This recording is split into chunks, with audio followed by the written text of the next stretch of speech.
Sway. Sway. Sway. Sway. In the morning. In the morning. In the morning. Shake it. Wake your punk ass up. That crust out, y'all. Welcome to the show. Oh, man. Sway in the morning, Shade 4-5 at 11 minutes past the top of the hour. I said it before, but just in case you're just now tuning in, David Allen Grier is here. Citizens, call us up, 888-742-3345 if you want to talk to him. It's so crazy, David, because this morning we were talking about Eddie Murphy. And just naturally, it just came up because OQ said that Eddie Murphy has a new movie out. And we were like, wow, didn't know that. And then we got on this topic of what was your favorite Eddie Murphy movie. Yeah. And I picked Trading Places. I like Trading Places. You like Trading Places? Yeah. The room, the entire room picked Coming to America. That one. Hey, let me tell you something. I was in a cab. This is when we were doing Boomerang.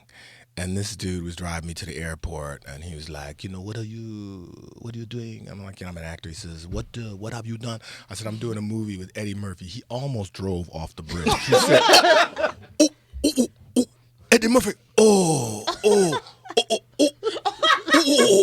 He said when Coming to America came, they didn't have no TVs, no radios. His dude came from Africa. He said he saw that movie. They had riots.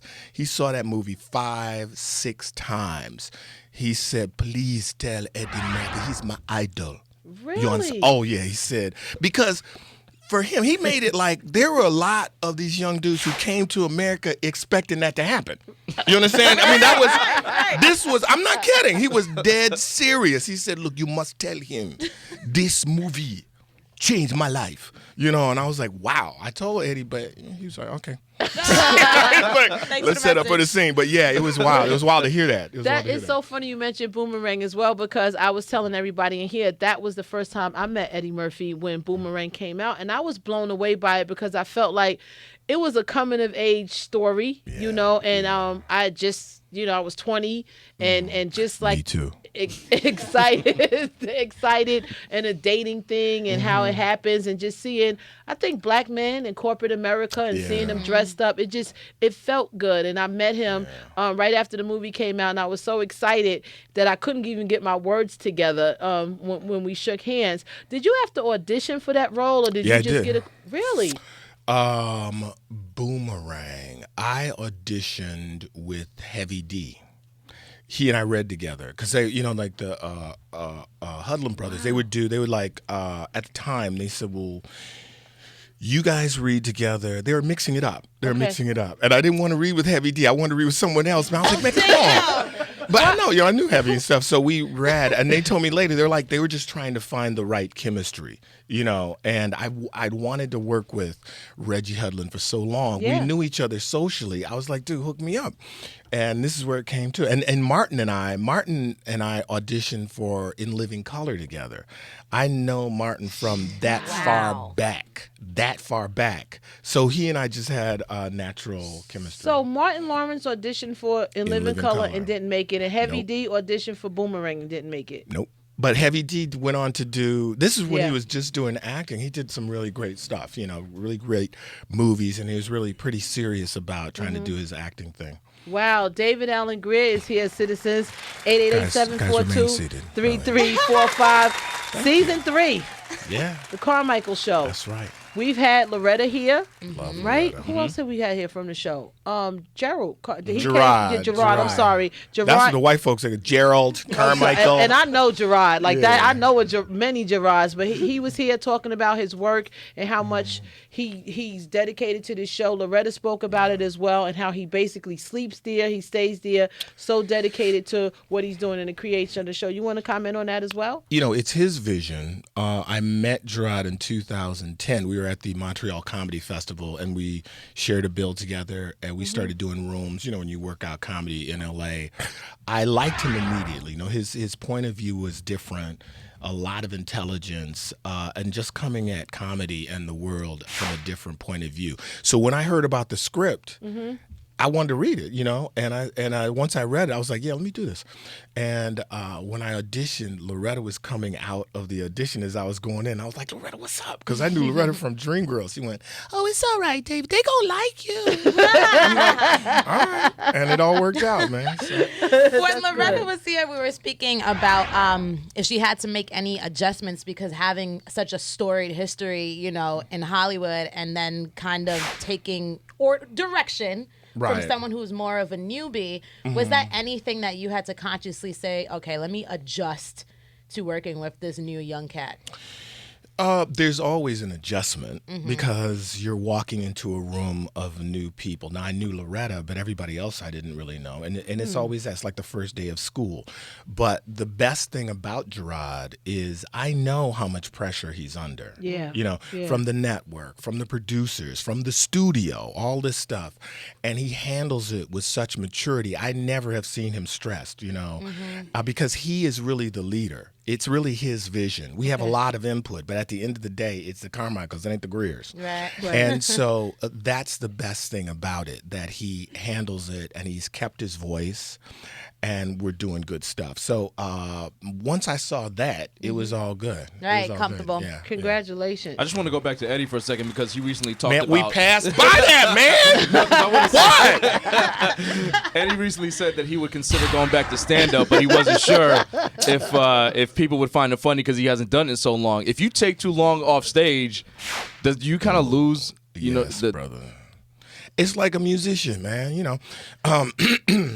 When you kind of have to always work out. Louis C.K. said that. I've been on stage a lot of times. If you're rusty, you miss the flow of your act. If you're trying to build a new act, that's the really hard part. There's no shortcut to building a new act. That means you got to go out there and just try this bit, that bit. You put those together, keep building, keep building, keep building. So if he wants to do it, it's Eddie Murphy, man, please. And we also had Lil Rel on the show, and he spoke about the new thing with comedians doing, people who consider themselves comedians, but they're really just putting these, 10-second clips on Vine or Instagram or whatever, and they think that they can go on stage and kill it. What are your thoughts about that? Well, to do a set, say 45 minutes, an hour and a half, that's really like you have to build it a complete program. You have to take the audience somewhere on a journey. Yeah. And that's different. Those little vines, you need about 100 of them. You know what I mean? To put them all together. When I first started doing comedy, that first 3 minutes, there was a lot of... So... That's real. I told you my sisters with shoes. That's my life. I go, it's hard, man. It's hard, bro. Well, even now, when you go on stage, you get that first 3 minutes and people are like, okay, come on, make us laugh. Make us laugh. They don't, Yeah. Well, speaking of comedy, David's performing tonight at Caroline's right here in New York City. If you're around, make sure you check it out. It's 2 shows tonight, 7:30 and at 10 p.m. And then tomorrow night, same time, 7:30 and 10 p.m. David, stick around. You want to join us for Celebrity Wire? Absolutely. Tracy, what we got coming up next? Brad Pitt, man. Ooh. He's got to defend himself. He's got a lot of cases against him, and he's talking about if he actually abused his children. And if you want to talk to David, call us up, 888-742-3345. Is this from Boomerang? I love this song. Sway in the morning. Shade 45. That's right. Another season, man. Congratulations on NBC. That's really good to hear. Like last night, we were having a debate about like Power and Empire and Empire just started this new season and they were like, well, which one you like better? I was like, I'm just happy they both on TV. Right? And thriving. Like that's the way I'm at with it now. When I see people getting shows, people that's been in the business, and as you said about Gerard, just dedicated, I just want y'all to win. Everybody. And the work, baby. Yeah. Y'all want to talk to David? He's here, 888-742-3345. Let's talk to Jay. Jay, you calling in from Ohio. Good morning. Jay. What's poppin'? Hey, what's up? What's poppin', everybody? Everybody's good, man. Say what up to Dave. Hey, David, man, great career. Been following it since I was a kid, watched Living Color. That's great. And, I just wanted to ask a question. With all of the comedians that are out these days, how competitive is it for you being, just being as, with your legendary career, has it been harder getting roles in the industry, and are you trying to go on the serious side with the acting? And that's pretty much what I wanted to know. So, Listen, man, I feel I know who I am as a man, as an artist, as a performer. So when I come out, I just feel really comfortable with myself. You understand? So I don't really, when I go to a gig, a lot of guys will travel with their own crew. So, I want you to middle and all that kind of stuff. I'm good. I'm like, do your thing. I'm here. People know who I am. So in other words, I feel I'm in a really good place in terms of my career and comedy. It may be competitive for the young guys, because they're trying to get somewhere. They're trying to get noticed, and there's so many young comedians to break through. But for me, I'm easy. I mean, at this point in my life, I'm just trying to prosper and keep growing. So I don't really have a lot of time for, jealousy and stuff like that. Thank you for your call. You're a citizen of Sway in the Morning. Yep. Celebrity Wire, it is here. Yes. JCG, what do you got? You know you love celebrity drama. Oh, God, here we go. On Shade 45. We have been talking about them for so long, yo. And now we got to continue white gossip. Here we freaking go. Hey guys, how about some white gossip?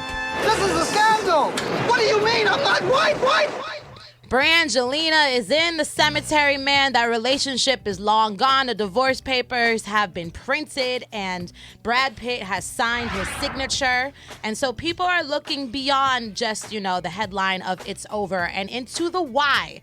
We heard that Angelina Jolie, she used her money to hook up a private investigator and put him on a job to find out if Brad Pitt was cheating. Supposedly he was, but then his alleged mistress went on Instagram with a very lengthy caption and said, nah, I got a kid, I got another baby on the way, don't put me into this well-crafted conversation. Then we saw that Brad Pitt's fathering skills was put into question. It was reported that one time he was on a private jet with his kids with Angelina, and he was drunk as all hell. What cocktails was he sipping? I don't know. But it took him to a place where he was verbally and physically abusive. And now we have arrived at a destination where Brad Pitt has admitted to child abuse investigators that he screamed on his eldest kid, Maddox. Yes, that happened on a flight from Europe to Los Angeles on September 14th. Oh, gosh. But he never laid down a single finger, and he is absolutely stunned over these allegations. And yeah, he may have been having a drink because he's an adult, and that's an adult beverage. But it did not sway him into hitting his kid or do anything crazy. He said he was having an argument with Angelina, and then Maddox stepped in between, to stop, because no kid likes to see his parents in a fight. But yeah. He got very bad. Sit your ass down! Sit down! Sit your ass down! Fix me a rum and coke! Yeah. Were you surprised with the reports that they had split? Listen, man, how long they been together? 12 years? Yeah, something like that. Isn't that a success? I mean, that's longer than I'm serious. I didn't think they would last that long. Right. Yeah. So the marriage is ended. I just hope they do right by the kids, and I don't know what happened. I don't know what he was doing. But you call, if you charge someone with child abuse, it's got to be real. I just hope that it's not something that Angelina's trying to do to get control of the kids. Because, if you have custody of your kids, he said with wisdom, you can do what, you know what I mean? Because if they share custody, that means you and I have to agree if you're going to, Uka Badundi, to do a play or not with the kids. Yeah. No, that's very, very true. What else you got, absolutely. Tracy G? Okay. The Game, Meek Mill. Other two people we're speaking about the entire week, and we know they've had their beef that's just been going really heavy on social media. Now, Russell Simmons, who's definitely a peacemaker, internally, externally, he spoke to TMZ, and when they asked him what was going on in his world, he revealed this. I just spoke to the Game, and I just spoke to Meek Mill, and they agreed to stop posting about each other. Yeah. So I think that's real good. Do you think it's going to be totally done, or it's just not? I think we'll have a meeting real soon, and I think it's going to be good. Yeah. I know it's going to be good. They're both two really good people, right? Now, that all sounds like freaking rainbows and sunshine, right? But Game's manager, Wack 100, hollered at TMZ and said, Russell Simmons claims that he arranged a peace treaty with Meek Mill in the Game. Complete, full, utter BS. He says Simmons must have discussed this in yoga classes with Meek. That's the direct quote, ladies and gentlemen. Oh, wow. But he has no right to discuss games business. Ooh, it's getting deep in there. Yeah. So let's. Yeah, I don't know. It just all seems crazy. It just seems silly. Yeah. Grown men with children, and it's like this is going back and forth on social media. Yeah, especially with all the social issues that we're trying to digest. I don't know. It seems crazy. What else you got, Tracy G? I have something positive, guys. Okay. I'm excited. So let's talk about the evolution of our young homie, Lil Bibby from Chicago. And I think the first time he came here was 2 years ago, Heather? Yeah, probably 2 years ago. Around there, yeah. And he sat with us and he was very transparent. And he spoke about how he only had one semester left in high school and he wasn't going to be able to complete it. But we presented him with a challenge. Just listen to what he sounded like back then. What other shit could I do? School, maybe? No. Okay. What's wrong with school? I don't know. Like, I'm from the street, so, you know, it be too much shit going on. Like, then when you start making that little money, you know, little drug money or whatever, you just look at school like, I'm wasting my time here, you know? That was very, very real. And remember, I said evolution. So we all know Chicago, some parts of it is very much littered with lots of violence and lots of grief. But Bibby ended up graduating from high school. Yes. And he visited us again, and we brought up the idea of college. And I'm so happy to say that he just announced on his Instagram, you can follow him at @LilBibby_, that he is, in fact, going to college. Listen to this. Man, look here, I made my mind up, man. I'm going to college, man. Fuck it. I'm going to BCU, man. Virginia University, man. Fuck it. Real nigga shit. I'm going to college, man. Let me see when I'm going to start. Probably middle of the year, I'm going to start college, man. Real shit. I'm excited, man. I'm so excited. My first time in the college. Oh, that's nice. Wow. Did he say college or prison? He's like, I'm going to the joint. Real nigga shit. Real nigga. I can't wait for his graduation speech. Oh my Motherfucker done got his paper.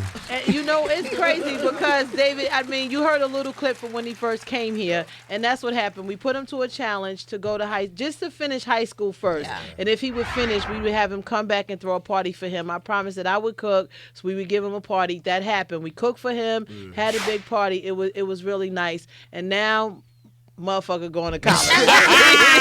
But you know what? You can hear his voice and the maturity and stuff. That's nice. That's nice. We're happy for him. So you could cook? Oh, I cooked for little Bibby.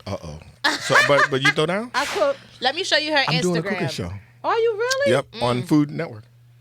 Oh, let's cook. Let's go. Are you serious? I'm dead serious. When is your show coming out? I don't know when it's going to come out. I know we're going to start production in about a month, you know, to start shooting episodes. So you cook as well?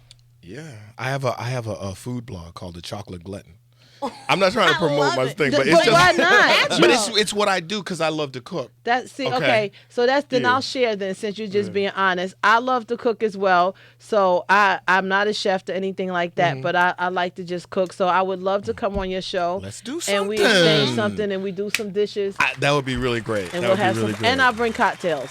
Oh, I like that. Yeah, I'll bring cocktails. Get lubricated. Yeah, follow him. What's your blog called? Chocolate Glutton. The Chocolate Glutton. All right. Also tonight, if you're in the New York City area, New York, New Jersey, Connecticut, he's going to be at Caroline's. I'm talking about David Allen Grier, 7:30, and then 10 p.m. tonight. Tomorrow night, 7:30, 10 p.m., and then his new show, obviously, third season. Man, the Carmichael Show. We are so happy for you, David Allen Grier. We're not going nowhere. We're still here. We got more Sway in the Morning up next, y'all, on Shade 45. It's Sway in the Morning, only on Shade 45.